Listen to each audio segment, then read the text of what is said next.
드라마나 영화 속에서 등장하는 스타들의 모습, 화려한 액션 뒤에 감춰진 그들의 목숨을 건 순간이 있었다는데, 액션이냐 보상이냐 사느냐 죽느냐 그것이 문제냐. 스타 위기일발, 오늘의 주인공은 바로 이 사람. 안녕하세요, 베이복스입니다. 네, 저희 베이복스가 갑자기 팍 튀어나왔냐. 저희가 94일생 팀한테 저희가 제보한 게 있죠. 네, 그렇죠. 저희 팀에 94일생으로 살아난 사람이 있습니다. 그렇죠. 그 사람이 누굴까요? 가요계 최정상의 여성그룹 베이비복스, 그중 여성스러움과 귀여움의 대명사 이희진. 그녀가 바로 오늘의 주인공이다. 촬영 중에도 인터뷰 중에도 한시도 가만히 있질 못하는 희진. 말괄량이 이희진의 파란만장한 94일생 스토리. 이 속에 요령의 남자들도 나온다는데, 이희진의 나를 구한 흑기사들. 1988년 여름, 이날 야구계를 은퇴할 만한 사고가 있었다고. 야구공 안면 강타, 앞니 하나가 뚝. 1988년 가을, 사고는 계속된다. 쭉.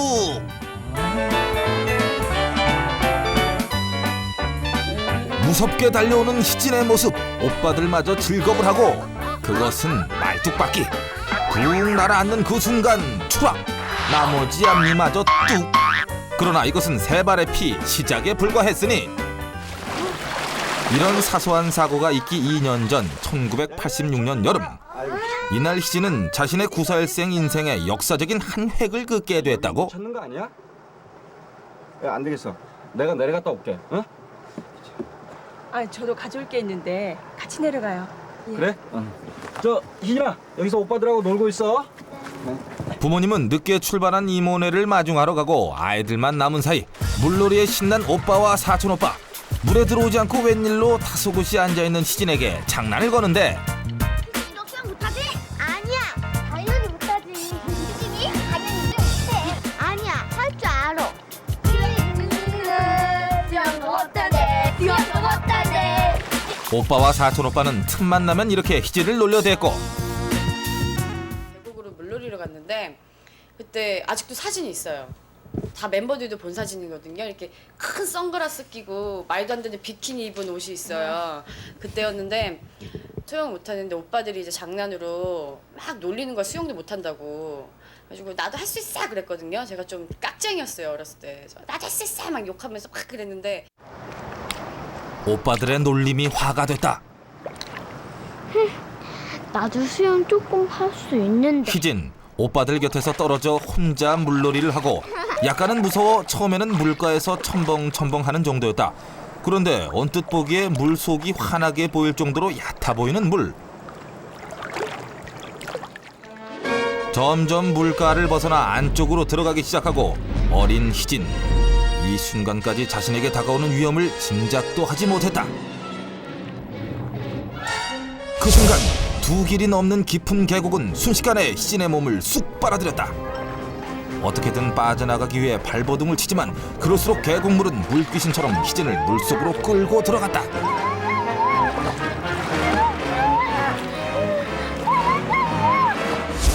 순식간에 닥친 위기 상황, 어린 희진의 운명은.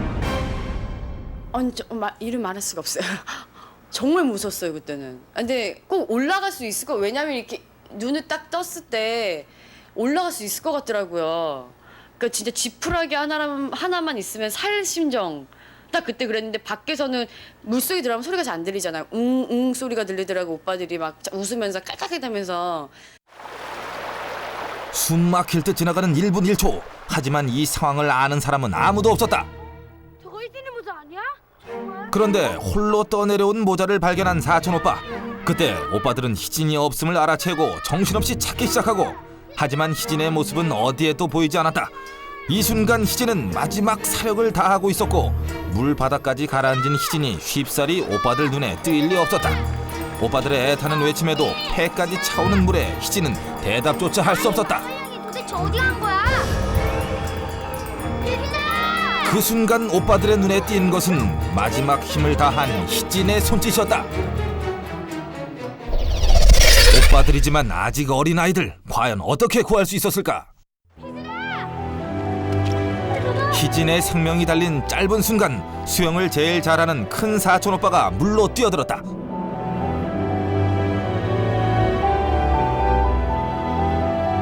희진을 구하기 위해 깊이 잠수를 해서 들어가 희진 옆으로 나온 사촌 오빠. 사력을 다해 희진을 물 위로 끌어올렸다. 하지만 희진을 물 밖으로 끌고 나오기엔 역부족인 상태. 그때 무턱대고 물속으로 뛰어들지 않고 작은 사촌 오빠가 긴 나뭇가지를 구해왔다. 다 같이 구하겠다고 뛰어들었다면 더 큰 사고로 이어질 수 있었던 상황. 오빠들은 순발력과 현명함으로 희진을 구해냈다. 하지만 사고 당사자 희진은 이날의 사고를 좀 다르게 회상을 한다. 조금이라도 관심을 가져줬으면은 오빠들이 동생이 들어가지고 막 허우적대고 있을 때 조금이라도 신경을 써줬으면 그때 바로 구해줬을 텐데 이미 애가 만시창이 나가지고 물을 너무 많이 먹어가지고 배가 세상에 무슨 임산부처럼 나와가지고 눈도 충혈되고 근데 그때 저는 세상에서 제일 못됐었어요. 그때 우리 오빠들이 다. 근데 그래도 구해줬잖아요. 그 당연히 구해줘야죠 오빠들이. 구해줬더니 보따리 내놓으란다. 그런데 희진의 사고는 여기서 끝이 아니었는데 1988년 늦여름 가을 운동회를 마치고 집도 이사를 가는 날, 바쁜 날 놀아주는 사람이 하나 없는 희진은 혼자 철봉놀이에 여념이 없었다. 빨리 오빠가 와야 되는데 그래도 전혀 심심해 보이지 않는 희진이었다. 희진, 이 당시 좋아하는 것 1위가 철봉, 오빠의 순위는 100위권 밖이었으니 가을 운동회가 끝났어요 그날. 제가 오빠랑 학교를 거의 이렇게 매일 왔다 갔다 같이 했거든요. 그래가지고 오빠 기다리고 있는데 제가 철봉이나 이렇게 뭐 운동하는 거 굉장히 좋아했었어요. 제 키에 비해서 굉장히 높은 데인데 거기를 점프해가지고 꾹꾹 올라간 거예요. 올라와가지고 철봉 워낙에 하는 거 좋아하니까 그래서 막 이렇게 하고 있는데 아차 잘못한 거죠 그때. 방심한 거죠. 방심했다? 그녀에게 무슨 일이 있었던 것일까? 체육소녀 희진, 철봉놀이가 한창이고 이상하게 이날 그 옆에 턱하니 벽돌 더미가 자리 잡고 있었다. 창고 그때 공사를 하고 있었거든요. 근데 공사하는 그 철봉 바로 옆에 그 벽돌들이 굉장히 많이 쌓여져 있었고 기록갱신을 목표로 마지막 혼신의 힘을 다해 철봉에 매달려 몸에 최대한 반동을 주는 순간 너무 재밌어가지고 왔다 갔다 하다가 너무 높이 올라간 거예요. 손을 그 시점에서 놓으면 안 되는데 딱 놔버린 거예요. 이렇게 갔다가 손을 잘못 나가 옆으로 이렇게 떨어진 거예요. 옆으로 떨어져가지고 그 벽돌 있는 데가 세상에 그 엄청난 그 빨간 벽돌이 우릉쾅쾅쾅 거리면서 다 쏟아지는데 너무 높이 올라갈 때 놓은 손, 옆으로 날아가는 몸, 단단한 벽돌 더미로 떨어진 희진, 무사할 수 있을까? 희진이 떨어지는 찰나 희진의 몸을 아래 위로 감싸고 벽돌 더미에서 희진을 보호한 3명의 오빠, 아니 3명의 흑기사. 이들 때문에 희진은 큰 사고에서 상처 없이 이렇게 웃을 수 있었다. 희진아, 괜찮아? 정말 괜찮아? 어디 다친 데 없어? 괜찮아. 그런데 정말 괜찮은 거예요? 우리 희진 씨 진짜 큰일 날 뻔했네요. 죽었어야겠죠? 가지고도 한 달 동안 그러니까 삔 줄 알았던 거지. 삔 줄 알았는데 나중에 알고 보니까 부러져가지고. 펼슨 병원에 가야죠. 아유, 우리 할머니께서 그냥 호랭이 약 같은 거 이렇게 발라주더니 청 같은 걸로 두드려요. 이러고. 예, 어린이 여러분, 이제 여름이 다가오는데 여름이면 가족들과 함께 물놀이를 참 많이 가잖아요. 네, 꼭 이렇게 부모님들이나 아니면은 그 보호자분과 함께 안전한 곳에서 꼭 수영을 하는 거 잊지 마시고요. 네, 또 물놀이뿐만 아니라 다른 놀이할 때도 그렇고요. 그리고 또 운동할 때도 마찬가지입니다. 예, 꼭 보호 장비 착용하시고 안전 수칙도 꼭 준수하셔서 꼭 건강하게 잘 노시기 바랍니다. 네. 어린이 여러분, 더운 여름 튼튼하고 씩씩하고 건강하게 잘 보내시길 바랄게요. 네, 그럼 저희 인사드리겠습니다. 안녕히 계세요.